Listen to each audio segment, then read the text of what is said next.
Driving can be frustrating, stressful, and sometimes hazardous to your health. In the United States, car crashes kill over 40,000 people each year. But getting behind the wheel today is nothing compared to life on the roads at the turn of the century, when cars jockeyed for space with trolleys, pedestrians, and horse-drawn buggies. The utter chaos on the streets of Cleveland, Ohio in the early 1920s inspired Garrett Morgn, a local businessman and son of a former slave, to design one of the world's most successful life-saving devices. He saw a terrible accident between an automobile and a cart, a horse-drawn cart, and a little girl was very seriously injured. The horse was seriously injured. The horse had to be put to sleep. Clearly, the present system of using traffic cops at busy intersections was not working.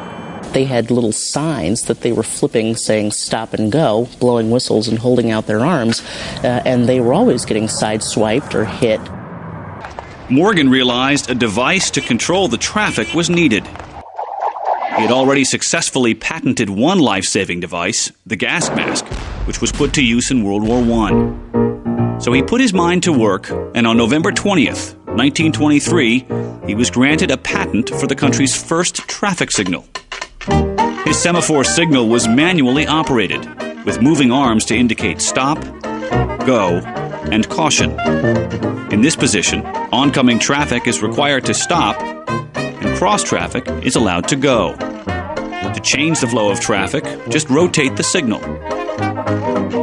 Push it down, and all traffic is advised to use caution. The first traffic signal was placed on 9th and Euclid, which was at the time the busiest intersection in town and probably the most dangerous intersection too, because so much traffic went through downtown. Today, that intersection is still the busiest in the city, but the signal there looks nothing like a Morgn semaphore design. So, who made the changes?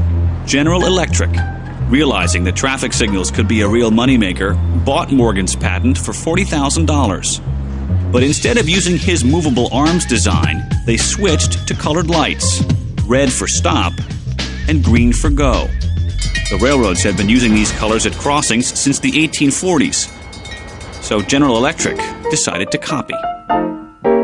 The early lights were manually operated and proved to be quite a novelty. When the small town of Canajoharie, New York, received its first light in 1926, the local paper ran an article telling people which color meant what, and suggested that men cut out the article and paste it inside their hats to help them remember.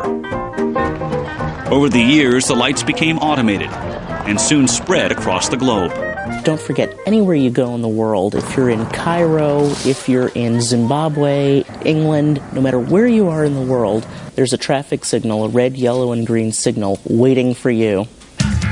And while we all agree a red light can be a nuisance when we're in a hurry, just imagine what life on the roads would be like without Garrett Morgan's invention.